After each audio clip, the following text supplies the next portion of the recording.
Hello and welcome to Prompt Joust Holiday Edition. I am Marcus V. Calvert, science fiction author. Weston Kincade, horror and mystery author. And Christmas time is almost upon us. Today we have a very special episode. And I'm thinking at some point we need to do something about the holidays. What are your plans? Visit family, terrorize a few elves, let them on fire. Me, I'm just going to do what I do every holiday season. I'm going to wait for the Christmas music to stop. Please make it stop. It's been 3 months. At least I need it to stop. But, sorry. Moment of weakness. We're trained professionals here. Self-taught anyway. Shall we begin with the game? Now, the rules, for those of you stepping in new, don't worry, they're pretty straightforward. But shall we begin with the coin toss? Sure. I would like to think I'm going with tails. Tails. Yes. All right. Tails it is. Woohoo! You, sir, go first. All right. Now, normally we'd be calling in the prompt master to bring in the package, which is basically the prompt master's job. Kick that. However, our prompt master is out of town. We give him Christmas off. Yes, prompt master. Yes. Wait. 3 times delight polka in Tahiti? Yeah, he changed his destination. I think it's a polka rap video. Interesting. Gangster polka idea he was trying to get us to invest in? I think so. It's not I think so. Fly, no. Not gonna work, bud. You're missed here. Yes. Okay. Yes, we've got Jack. Yes, he did show up. Yes. Another understudy. Okay. Thank you. Have a good Christmas. Yes, we'd also like to thank Jack for gracing us with his presence. He's our prompt master understudy. He's a bit short, but he does get the job done. Hi, Jack. Yes. Hi. So, you go first. All right. Thanks for the prop, Jack. Let's see. It's got some heft to it. A little weight. But it's too small to be a chainsaw, so I don't know if I should be interested. Okay. 10, 9, 8, 7, 6, 5, 4, 3, 2, 1. Jamie came running out of the bedroom, slamming the door, carrying this hammer and hefting it and just shaking it back and forth, screaming. And I looked down the hall. It was a little dark and dim, but I noticed that he was coming straight at me. My son, my very own blood, running at me with this hammer, screaming bloody murder. Jamie, what's wrong? I shouted. He said, "Look out!" I don't know who he was talking to. I assume me. At least I did at first, until he didn't swerve, he didn't veer, he didn't try to avoid me at all. Instead, he took it, and eyes just in a frenzy began hammering at me over and over. I didn't think a 4-year-old could reach that high, but oh, the pain in my chest. I bowled over, and within seconds, impacts rained down on my head, and all I could hear was him screaming, "Get out of him! That's my father! Get out!" He kept screaming and pounding until all I could see was the cranberry sauce of my brain spilling out and family huddling over us going, "What's for Christmas? What's for Christmas?"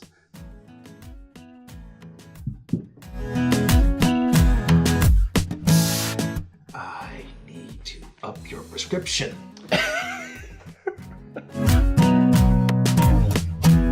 Damn you, Loki. Damn you, Walter. Okay, I ran through the mall, following his stupid map and his stupid clues. I found the gloves. I found the belt. I also found the axe-wielding followers of his who were trying to kill me. All I need to do is find my blessed hammer. Where could it be? Something about hardware. I had to find it. Once I find it, then I can regain my power. Then I can... Big oaf of a blonde man knocks me off my feet. One punch to the jaw, another. He is not going down, and another, and step on his face and bury the axe into his head as a bullet goes through my right shoulder. Damn you, Loki. And I stumble and I look, and there it is. Hammers. I look, raise my hand, and one of them, dainty little thing, flies across the store and into my left hand. I put both hands upon it and becomes Mjolnir. I call forth my ancient power one last time as I turn. Sadly, those men chasing with axes grew bigger too, into trolls, easily 3 times my size. Each of them blessed with Loki's magics. Well, as fun as Christmas could ever be, it's been a while since I've knocked some trolls on their butts. I think you got that one. I didn't like the ending. Let's see what he thinks. Jack? Lay it down, Jackie boy.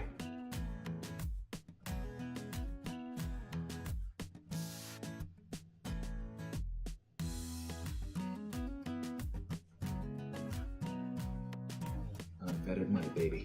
Good job. Thank you.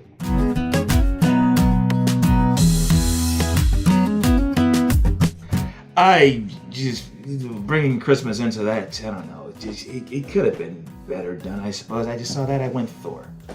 Yeah, mine, in hindsight, I didn't even remember the Christmas toward the end. You had but something. Then I think maybe if I had thrown in something about like the Christmas shelf elves or something, maybe it was like the thing that was coming out. I don't know, something to do with that. People surrounding you, I mean, your kids surrounding you asking for presents was weird, but you know what I kind of thought going in? What? The kid could see that you were possessed. That's and what I was kind of going you're about to for. do something, and he literally exercises you with a frigging hammer.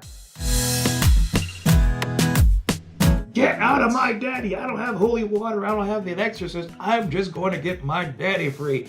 And he knocks something out of you other than your brains. And you see something scamper away down the hallway. Maybe one of those Christmas shelf elves.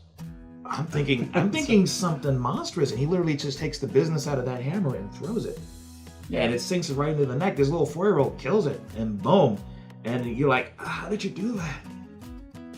Ask Rafi. Who's Rafi? And then an angel steps out of your boy and just gives you a wink. That's a good short story. I like that. And then picks up a phone and starts dialing 911 for you. He's like, I can only do so much, sorry. Yeah, he shrugs and says sorry, and then vanishes. It's that could be a good short story. I that's a better ending than mine. I mean, yours was pretty good though. I mean, it kept with it. It could have done with a bit more Christmassy theme. I mean, I was thinking like you were gonna go with the like Christmassy thing. This could have been the Santa Claus or something through the mall, and you were chasing him or something. But I'm not that familiar with the whole Norse relationships to Santa Claus. Like some say, hey, Santa Claus is like Odin or somebody. Like if anybody's gonna be Santa Claus, maybe. But I saw the hammer. I remember Thor had to have the gloves to hold it, the belt to lift it. So I figured I'd have Loki screw him over. But I wanted to mention something like after Ragnarok, the gods didn't die, they retired. Yeah, I mean, but you're also getting into a lot of backstory there. Technically, this is maybe like something that could have been put into a novel, Yeah, or a you could do it in novella. a novel or a novella. And that's the thing about some of these stories. Some of them, they start up fast and they burn hot. And others, you gotta coax them and massage them and like pound them like, I don't know. I'm trying to think of a good analogy. Like the guy's head. Yes, like the guy's head. A 4-year-old. I'm just glad the 4-year-old didn't hit you, in the man parts. Yeah. Well, he was reaching that. This does give a little bit of arm extension, so. Ah, jeez Louise. If you find yourself with a silly little prompt like this, I don't know. Like, what is your tagline anyway? Yeah, 4-year-olds can save you from possession, or even a 4-year-old can save Christmas possession. Or what if someone put your god weapon in housewares or under hardware? Housewares would have been funnier, but we did have a blender. I mean, a blender for a prompt, that would have been kind of cool. But the blender of spirit magic. I probably would have oversized the blender, put somebody into it, and had some evil villain about to kill James Bond with it. That's how I'd have done it. Yep. Blenders are straightforward, but that hammer, yeesh Louise. More versatile. Yeah, and when writing prompts, I mean, fiction requires some thought. Like, okay, you could say this is Exhibit A for this crazy kid who thought his dad was possessed. In reality, his kid's nuts. But you throw in magic, you throw in sci-fi. I mean, this thing could be, yes, it could be Mjolnir messed up by Loki. Yes, it can be a science fiction weapon. Or yes, it's a normal hammer until a master of some forbidden martial art picks it up. And all weapons in his hands become mystical, even tools. And he just starts slapping people around because, well. Or it could be a transformer, A transformer. Jeez Louise. Either way, run with it. You have Christmas, you have some free time. Maybe you want to start trying to write something out. Roll with it. Take a hammer, see what stories you get. The first thing to writing is just getting words on a page. Get that crap dropped out. Get it written. Figure it out. If you're going to start being a writer, let's say during Christmas break, Christmas vacation, Christmas this, Christmas that, how would you start? My recommendation would be character introductions. Just envision where you're introducing your character to a world and just start writing that. Or if a particular scene really is sticking with you, like with my Life of Death stuff, I started by writing the scene where this kid who, can have visions about people's deaths walks into a Civil War battlefield museum. That wound up being in the middle of the book, so just write the scene that's coming to mind. That's my personal recommendation. Funny thing, for me, for years, I mean, like up to like maybe 2015, when I finally just went at it full tilt. If someone asked me how would I get started, I would say buy a computer. Make sure you have headphones. Make sure you have days worth of really good music. Make sure you have thumb drives galore. Make sure that maybe you should consider starting yourself as an LLC, and then you just write a bunch of short stories. I wouldn't even do the LLC stuff till later. You can always file with your regular taxes. Here's my logic. You're going to spend a fair amount of money if you self-publish. If you're not, just don't bother.